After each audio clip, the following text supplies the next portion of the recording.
Continuando aí com a questão 78, vamos ler o texto aí para a próxima questão.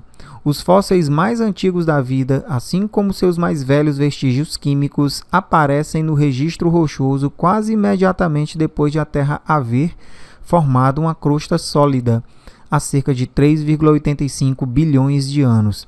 Esses remanescentes das mais antigas formas de vida são procarióticos. Neles, o sexo difere fundamentalmente do sexo reprodutor dos animais e das plantas, sendo verdadeiramente transgênico. O sexo procariótico sempre implica a movimentação de genes de uma fonte doadora para uma bactéria receptora viva. Essa movimentação genética presente no alvorecer da vida proporcionou um importante meio de sobrevivência a todas as formas biológicas posteriores. Dando continuidade, questão 78, o ESC. Considerando-se os padrões de organização existente entre os seres vivos, pode-se afirmar como uma característica exclusiva do padrão procariótico a presença de característica exclusiva. Olha, vamos lembrar de algumas coisas importantes aí referentes a células procariontes. O termo procarionte vem do latim pro, que significa primeiro, e cário, que significa núcleo. Que na realidade eles nem núcleo têm, né? São aquelas que não possuem material genético delimitado por um envoltório nuclear, as células procariontes. Isso quer dizer que seu material genético está disperso no citoplasma. Além disso, eles apresentam apenas uma organela no citoplasma, que seria quem? O ribossomo, responsável pela síntese de proteínas. Outra característica também dos procariontes seria o quê? A troca de substâncias com o ambiente externo e a proteção são realizadas pela parede celular. E esses organismos têm um funcionamento metabólico bem simples, né? Então, letra A.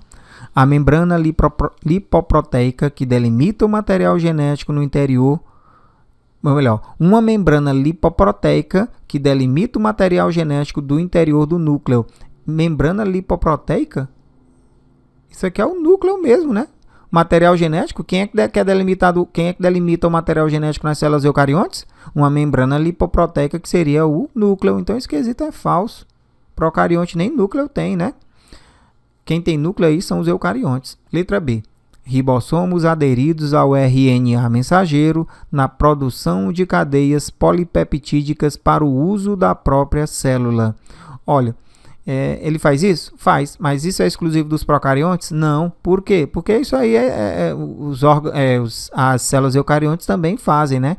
Então, a questão ela quer algo exclusivo de procariontes. Esse processo aí os eucariontes também fazem. Então, esse quesito ele é falso.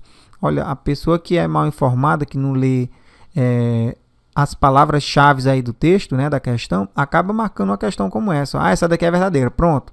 Né? Mas que na realidade ela não é a nossa resposta. Letra C.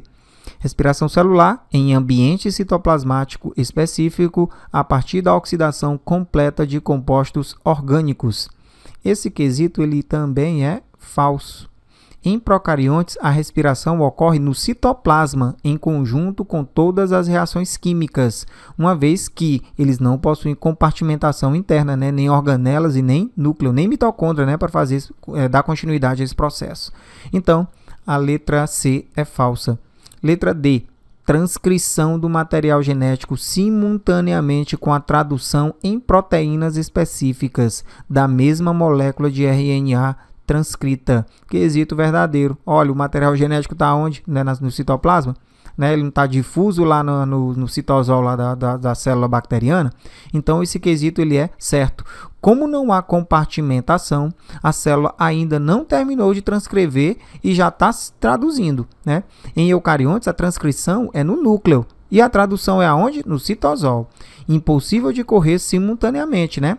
A etapa por etapa acontece lá nas células eucariontes. Em células procarióticas, a transcrição e a tradução ocorrem simultaneamente no citosol. O RNA mensageiro transcrito é traduzido em um determinado número de proteínas distintas. O RNA mensageiro maduro de eucariotos é traduzido em apenas um tipo de proteína. Então, esse quesito aqui ele é verdadeiro, né? Isso aqui é exclusivo de células procariontes. Letra E. Redução química de moléculas de gás carbônico em moléculas orgânicas a partir de uma fonte energética externa. Esse quesito ele também é falso. Todos os autotróficos, os organismos autotróficos fazem isso, né? Sejam eles procariontes ou eucariontes. Então, esse quesito ele é falso. Isso não é exclusivo, né, deles. Então, letra D é a nossa resposta correta. Estamos encerrando nossas questões aí, né, desse bloco.